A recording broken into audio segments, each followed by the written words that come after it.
Okay, I want to share my story and my journey of having my daughter.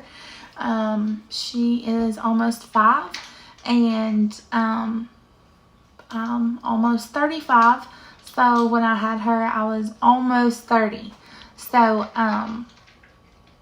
it's a long story. So I'm going to start at the beginning. So if you don't want to know anything about it, just keep scrolling. But I think that this might help some people going through the same thing I did. And it's just, I just thought it might help someone. So it's been on my heart for a while to share my story. So that's what I'm going to do.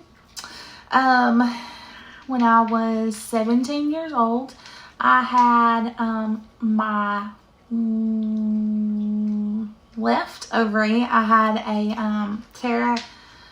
teratoma tumor inside my ovary, which is where, it is pretty much, your ovaries are pretty small, but it was inside my ovary and it took over my whole ovary.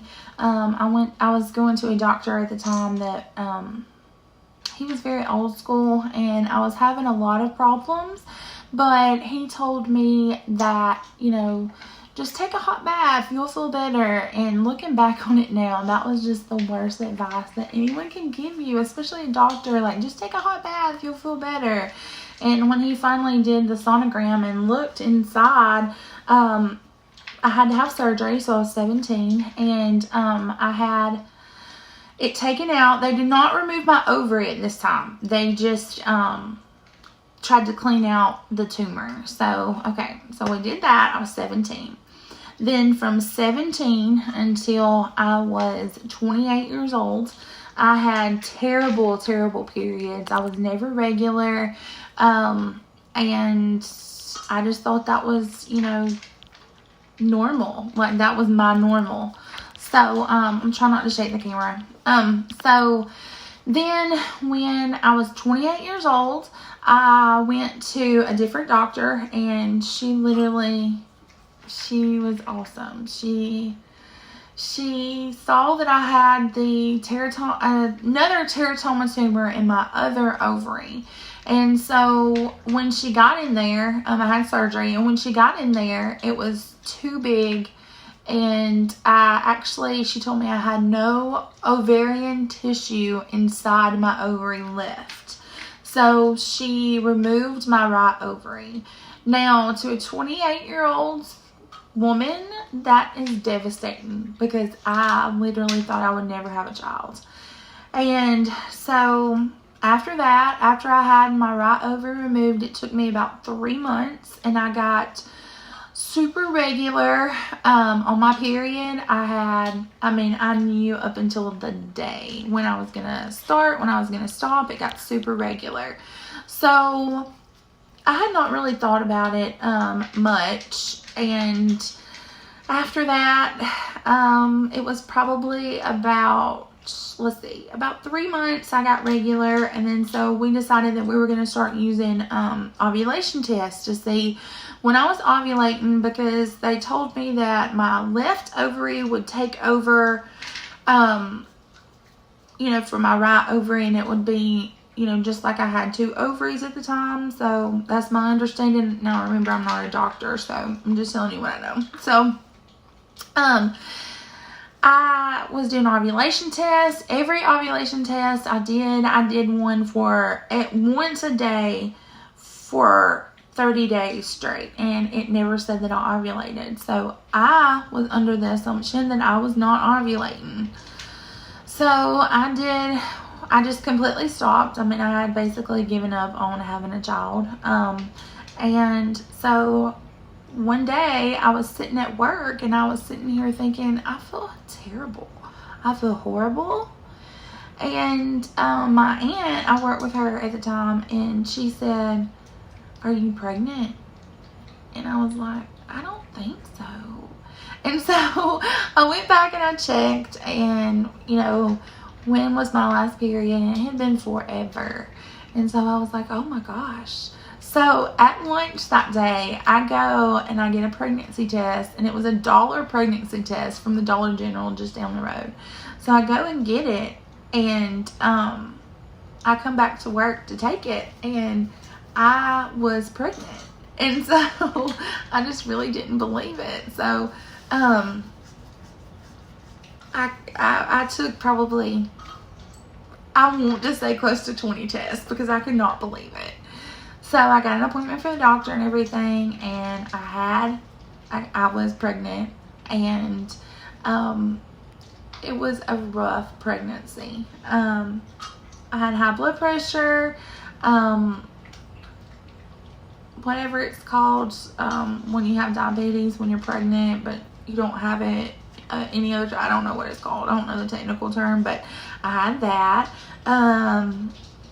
I had a terrible rash, and I'm talking about, it was horrible all over my stomach. I stayed sick from the time I got pregnant until the time I had her.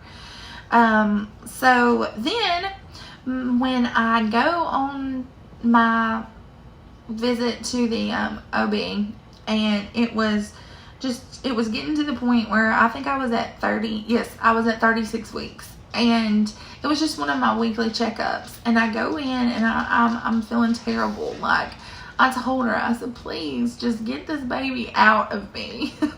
And she took my blood pressure, and it was extremely high. So she sent me to labor and delivery, and that was at 11:30. And at 2:30, I was being prepped for an emergency C-section because my blood pressure had gotten so high that she was afraid that it was hurting my baby. So they, tried really hard to get my epidural going. And so while right after I had my epidural, my blood pressure went past stroke level. And I remember just hearing this really loud noise in my ears because, my blood pressure was so high. So I remember hearing her say, we've got to get this baby out now. And so they do the C-section. I never had one contraction, never. I never had the experience to feel what it felt like to have a contraction. It was just, 11:30, and then at 2:30 I was being prepped, and I had her at 4:23 in the afternoon. And then after she was born, my blood pressure bottomed out, and it stayed bottomed out for a good while, and they never could get it regulated.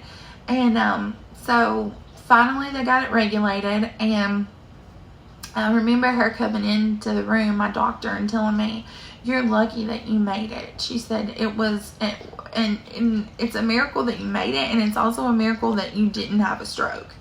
So,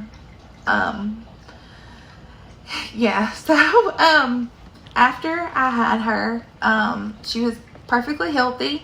She weighed 8 pounds, 10 ounces. I think she was 21 inches long, and that was at 36 weeks. So she was healthy. And so then, after I had her, I never got back regular on my periods. It never went back regular. So on my yearly checkup after I had my daughter, she tells me that I have another teratoma tumor in my only ovary that was left.